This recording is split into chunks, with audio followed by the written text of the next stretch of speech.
and I wrote about this a lot in my first book, go buy it, Brexit, the Establishment Civil War, that I feel that we've had this neoliberalism party for the last 40 years. Yeah. And that involves privatization of public services, deregulation, tax cuts for the rich. Yeah. Right?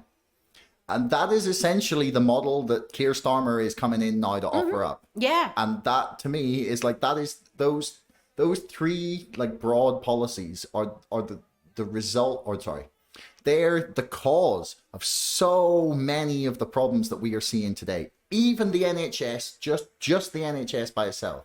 You see, if we hadn't dealt with like Blair starting to farm out like the construction of loads of hospitals and stuff to PFI contracts, they've cost us hundreds of billions. And that's not an irrelevant number. And then like you can go through to like the way Keir Starmer's like, we need some private services to help deliver NHS services. And it's like, fuck you, man. Yeah. Like you're getting the worst of both worlds. And the only, I think the only consequence of that is going to be things get worse. The service that we're provided for the cost that we are paying will get worse. Yeah. And eventually enough people will throw their hands up and go, oh, fuck it, just privatize it. That's my fear. Well, the NHS is something that I feel so upset about. I mean, this current treatment of nurses, of junior doctors, I think the sum of nurses who have left since strikes began is 15,000. We have 15,000 nurses fewer than we were before the strike started. They are just being insulted by Steve Barclay. Now, what's interesting to me is, yes, I have so much with Starmer. I don't want to bang his head against the wall. It's violent, but, frustration. If I was in a room with him, I'd be like, why aren't you letting your MPs go to picket lines? Why aren't you speaking for working people? You are Labour. Why are you allowing privatisation? There's so many things. Why did you let the public order bill go through? They didn't really fight that either. Okay, but they're not in power. And so I almost have only so much capacity, right? So I'm trying to hold the people who are in power. They are in power. They are the ones I have to hold to account right now. They cannot be in power any longer. And so then who's going to come in? Well, ultimately it's going to be Labour, isn't it?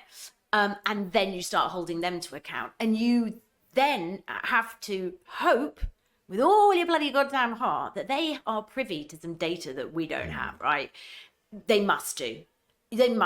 And they're beating this shitty drum to try not to alienate, I don't know who, and sectors of the electorate, because it is working, because the polls, I mean, although it's slightly, and we're nowhere near an election yet, so it is a worry. Yeah, what are they at? What's the poll of polls sitting at the minute? Let's have a look. But the other thing that is frustrating is that people like John McDonnell or whatever, are in there just going, what has happened to my party? But then the other issue I have is, am I feeling like this because I'm on Twitter every day and I'm being paid to go on things to talk about politics, and that me and Marina are doing a little, so we're in this little obsessed microcosm with everybody shouting about stuff on Twitter, and then the majority of people, I go to the hairdressers, been going to the same hairdressers for years, and the young girl washes my hair, she doesn't even know the difference between Labour and Conservative, no idea. And so, Starmer, are you playing a game? Are you going to get in and turn back into a good person? Because he seemed like a good person back in the day. He seemed like he might, but then this is my other problem. Is he's U-turned on absolutely everything. And everything. The tuition fees. Right up to the tuition. It's 2 days before a fucking local election.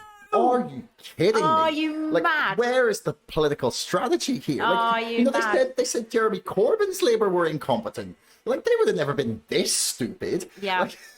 I agree. But we actually bumped into John McDonnell, and said exactly that. We were like, what are they doing? And he went, I don't know. He said, I don't know. The timing is horrendous. And we said, what's the rationale? What is the reason? We said, please tell us there's some rationale. And he said, well, the rationale is that they're preparing for government, that when they get in, there wouldn't be the money to do that. So they're obviously planning on spending it on something else. I said, but that is the exact bullshit fallacy. I'm sorry. That's the exact bullshit fallacy that was sold to us about austerity. And that is my other fucking problem. They are using the exact language of the Tories from 2010. Oh, well, there's no money. And it's like, there can't have been no money for 15 years. Yeah, well, no, I said you've got to tell us then what you are going to spend it on, because you're going to have to spend something. And also, but again, they're not in.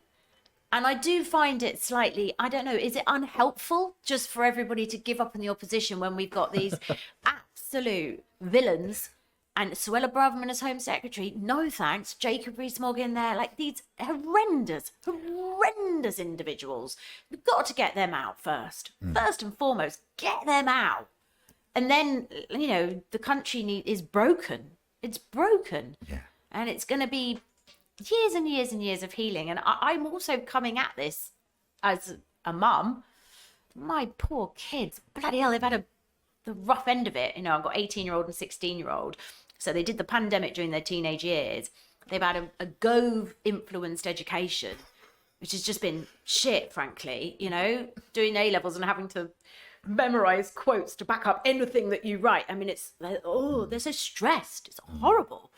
And then, you know, they've got this rhetoric coming from grown-ups, if you like, of like, yeah, look, you know, we've really messed it up. You guys are going to go and fix it, or you're going to go and sort it out because you guys are amazing. You care about the planet. I'm very careful not to do that. That's too much for their heads. They're like, so I'm stressed. I've got all this social media shit to deal with. You're telling me I'm never going to be able to move out till I'm about 40.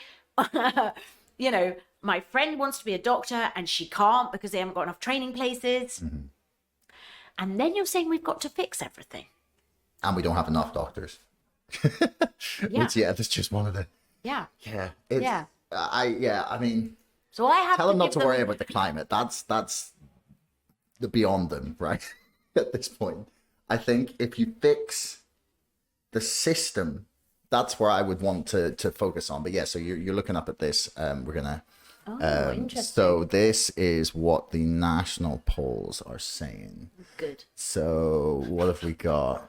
We've got Labour 46-ish, 47, 48. Wow. Something like that. So, I mean, I was looking at the poll of polls, and the Labour poll lead has been consistently in the mid 20s over the past 4 months. So, I mean, I think what's going to happen is Keir Starmer is going to end up winning, and I think his slogan for the next election should be "I am not the Tories."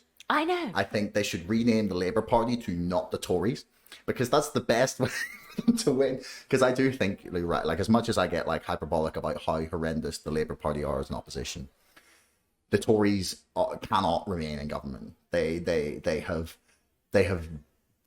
betrayed all of their own principles. Fiscal responsibility, protection of human rights, free speech, you know, all of these things that they're meant to stand for. The family, all these things they're meant to fucking stand for. And then at the same time, they've treated the British government as a tool to enrich themselves. And that is the worst form of Americanization that I've ever seen in our politics. It's been a bank raid. Yeah. It's been a bank raid. There's that figure about the 177 billionaires in the UK are getting richer by 250 million a day. Yeah. And while, as we know, nurses can't afford to feed their families. And then on top of all that, you got a coronation. I mean, it's just bonkers. Yeah, I mean, I don't know. And then, they just rushed through the protest bill. So if you so much as boo, I mean, where do we live? That's disgusting. That is the least British. And do you know what really annoyed me? Is the lack of opposition to that. Yes, agree. Especially from the left. Yeah, agree. And people, because sometimes I say, you know, I used to be a big Labour Party supporter, loved Jeremy Corbyn, still do, to be fair. But I say that people often, it's I feel betrayed by the left. I've been left politically homeless because they've abandoned the principles for which they are meant to stand. And that is one of them, the right to protest. And just I fundamentally agree, and I am finding it harder and harder and harder to say to people, if Labour is going to be fine. I've got massive reservations about that. I know they'll be better than them. I know that with all my heart. But yes, I also feel really frustrated by how they've alienated the true left, if you like. Hey everyone, thanks for making it right the way to the end of the podcast. I love that you tuned in this long. Do me a favor, hit subscribe, because 80% of you bastards are not subscribing, but you're watching my videos. See you next time.